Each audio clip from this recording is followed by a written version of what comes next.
Alright, YouTube, Derby Weldor here, coming at you another video. Put new ball joints in here, and new bearings. Made a big mistake I made. When you're tightening your bearings, you're apparently supposed to have the wheel on there, so you can check to make sure you have it tight enough. Because you might get it what you think hand tight in here, and it's still, once you put the wheel on there, loose. And then you drive, it kind of wiggles some. So I drove it around, came back, and I decided for giggles I'd jack it up and check. And sure enough, we're right back to here. New bearings and everything, so that only means one thing has gone wrong. I didn't tighten it up enough to begin with. So, we're going to do, first thing first, got all my tools. 1/2 inch extension. 1/2 inch drive with the hub tool. If you own one of these Fords and you plan on working on it at all, you need this tool right here. Flathead screwdriver, some grease, the WD-40. With these split ring lock washer pliers,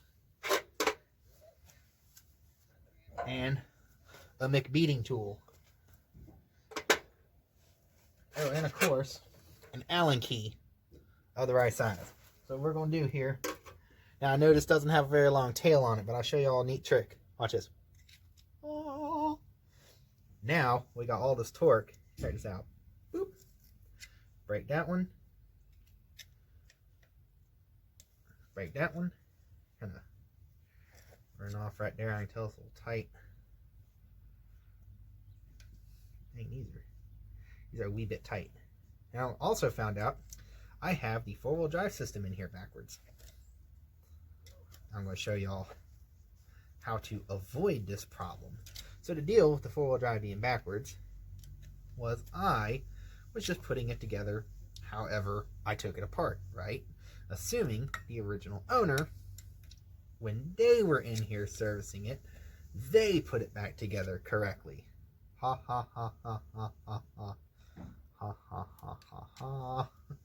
Well, sure enough, as I have found out with all these trucks I've ever owned, that sometimes the previous owner does not actually put things back correctly.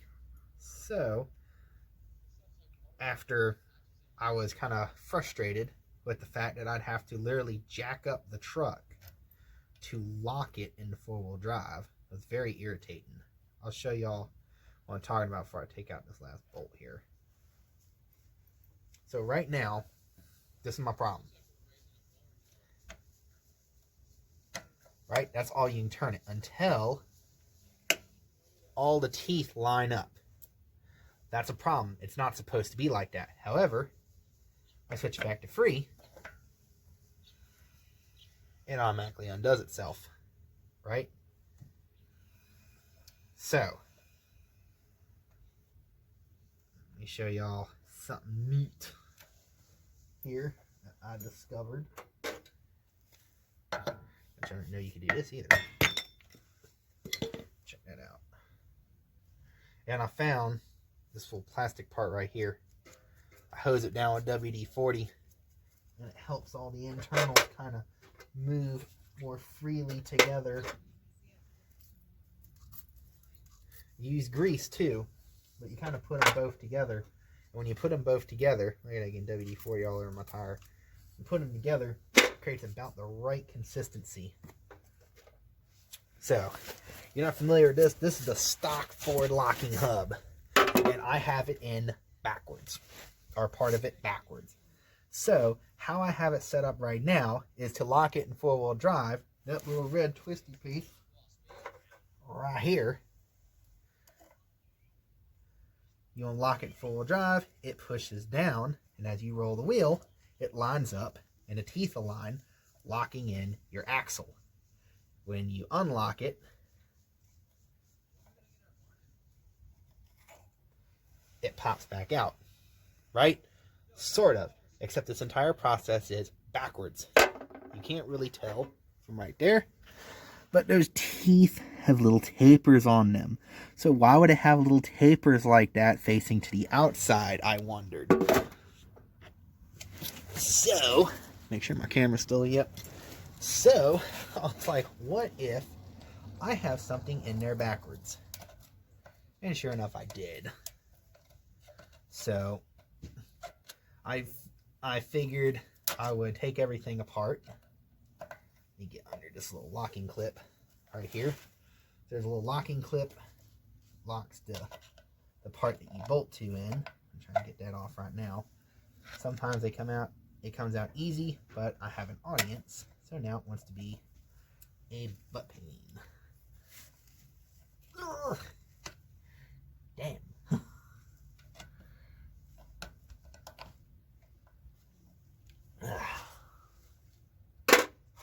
And that's where the multi-tool for knife comes in.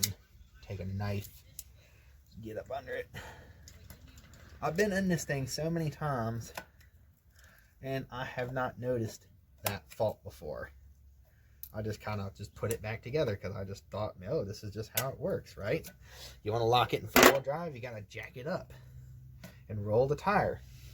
Collect all my parts, keep them off the ground here. Now, screwdriver, pop this ring out here. These four-wheel drive hubs are fun. Everything about them is just fun. Lacking some grease.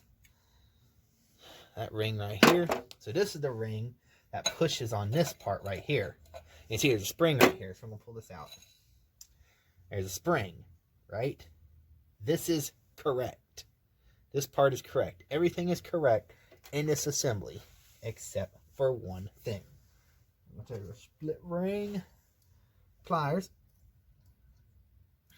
take the locking clip, there's a little locking clip on here, and if you put it in backwards, your locking clip won't actually fall in place and lock in this final spindle back here. So I'm going to reach back here, see if I can get this final little spindle out. Right? This is the part that's installed backwards. Boom. Check that out.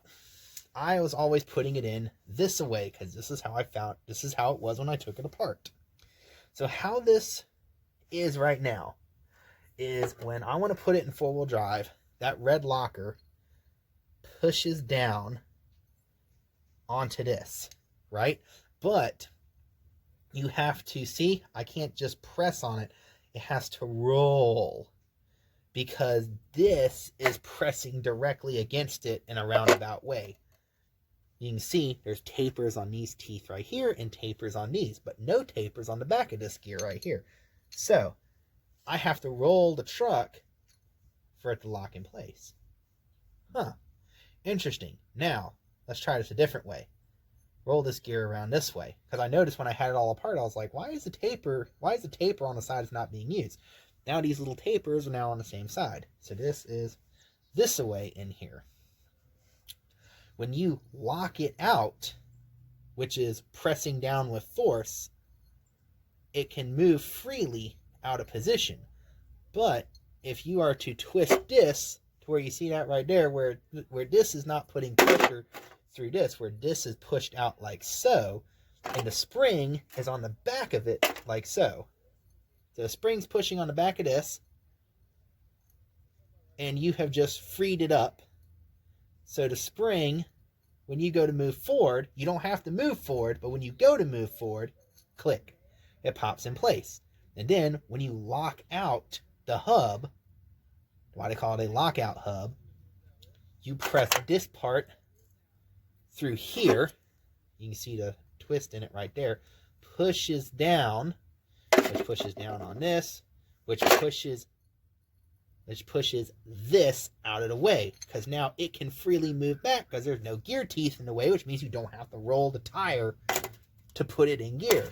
Because stupid me just put it together however I remember it was when I took it apart, and the previous owner did not put it back together correctly. So with a little bit of deduction and looking at it and looking at a couple diagrams online on how a Ford lockout hub worked, I was like, oh, well, I see what's wrong here. And also, your little split ring washer that locks it in place.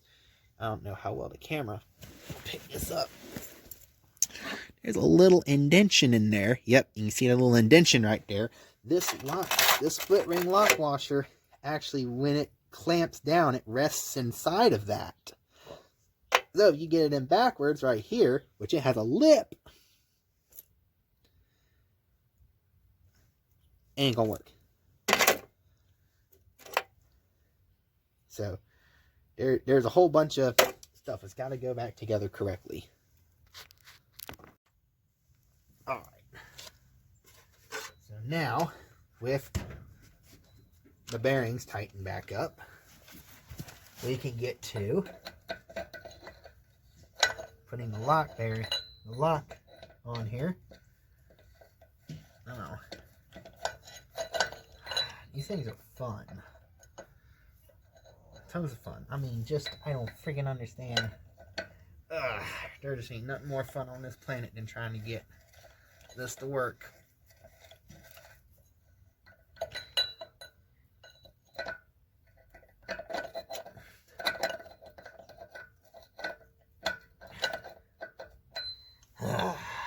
Fun. Line up. There we go. Lined up. This is the one you want to tighten. This isn't the main one back there. This is the locking one. This is the one you want to tighten up.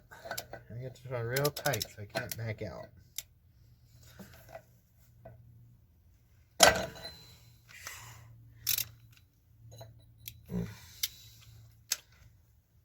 Always a lot harder than it should be.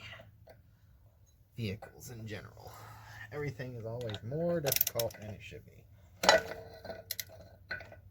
Like, oh, it looks so easy. Like, I cannot believe, you know, you just look at it, you're like, oh yeah, if I got this tool, it'll be so easy. It'll make life so much easier and all. But here I am, with the right tool, still struggling. It's like every time I hook up the wrench to the dang on thing, that's when it decides it's done working.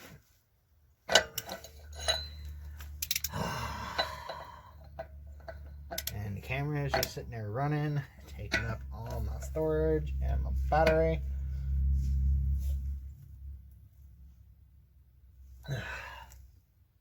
Here we go. Nice and tight. And no more back and forth up there. So now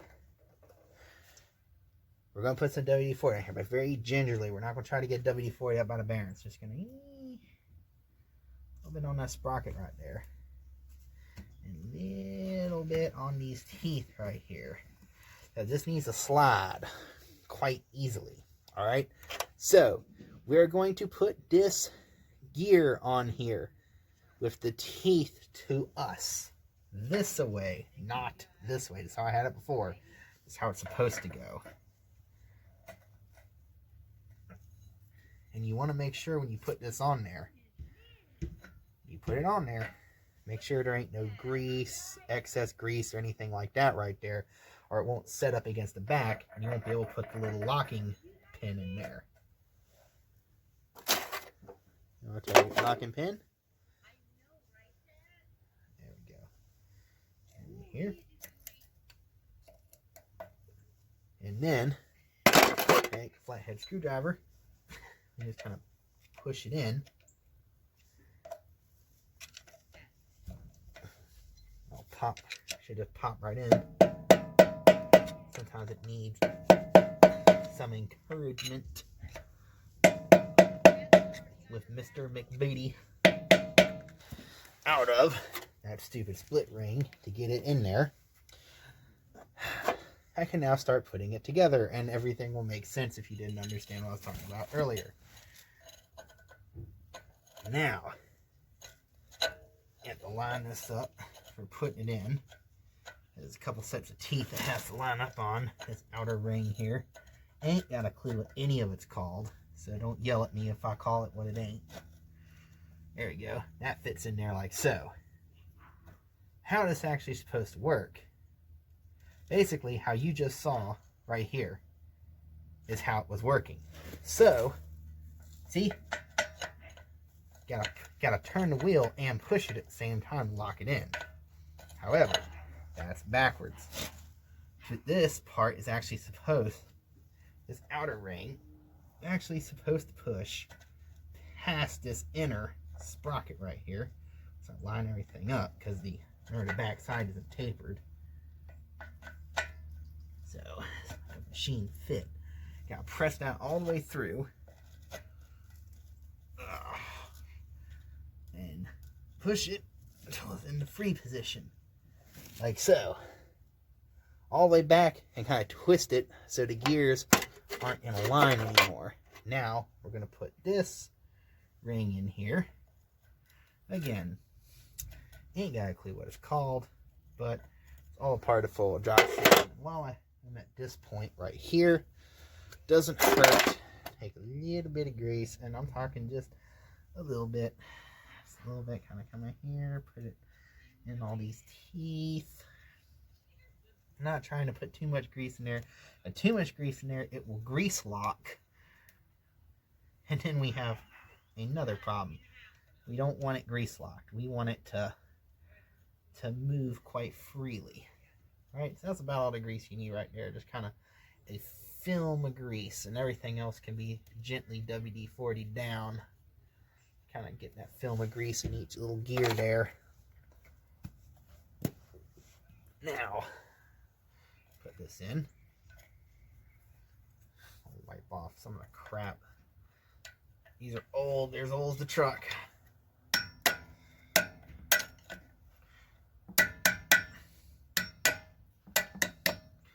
"40-year-old locking hubs, still working." So this, gotta knock it past. There's a little spot right there. Gotta knock it past where this locking ring goes in to hold that in place. It's easy. I mean, you can put that one in my hand. Look, see, boop, just like so. All right. So, what I was talking about, this right here, this is the free position.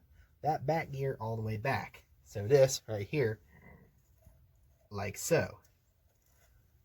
Now, when we want to lock it in four-wheel drive, we twist this all the way around like so. And then we roll forward, boink, it pops out into four-wheel drive. And when we want to lock it out, because we're done off-roading for today, this piece twists, pushing it down and out, which is hard to do. I'll just push it out by hand, and locks it out of place, keeping it pressed and locked out of place right there. And here, I'll show y'all up close. And then when this frees, see, it'll pop just like that here. This is locked in four-wheel drive, as you can see. I'm making everyone who watches this on a computer sick as all get out. Oops, locked in four-wheel drive. That red thing pushes that gear out of place and holds it out of place. See? Inside sprocket don't spin anymore.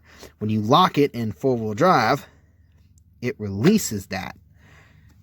And watch that piece. Ta-da! Now they spin in unison. So how I had it before was literally the exact opposite of that. And the exact opposite will not work. You have to have it that way. This way, or that way, or whichever way. So, now, bearings tightened. We put our cap back on. So, what we're going to do here, there are two grooves here and here that line up with these two grooves, line up with these two pushy things right here. We take this, twist it all the way to where our arrow is facing lock. Our arrow's on lock. Right? And when the arrow's on lock, it should be free between these two. Now, twist it just so it looks right. It hurts my head the other way. And line it up on those two things right there as I go throwing everything everywhere. Line it up on these two. Come on. Alright. Like I said, as soon as there's a camera around, you know, it's on. It's like, you know, here's the camera, suddenly nothing's working like it's supposed to. Other side, man, I wish I had a camera doing the other side. All y'all would have been like, oh my goodness, he's a professional mechanic. I hire him to work on my truck. He got me over on this side like, rah. Oh man, I'm frustrated. Can't even do some simple things. So, part of our problem is a little bit of grease on the back right there, help it kind of slide into place. Any of these moving components like this don't need much grease, just a little bit. Just a film. This isn't like doing bearings. You treat this like trying to do a bearing, you're gonna it'll grease lock on you, and you'll never get it undone.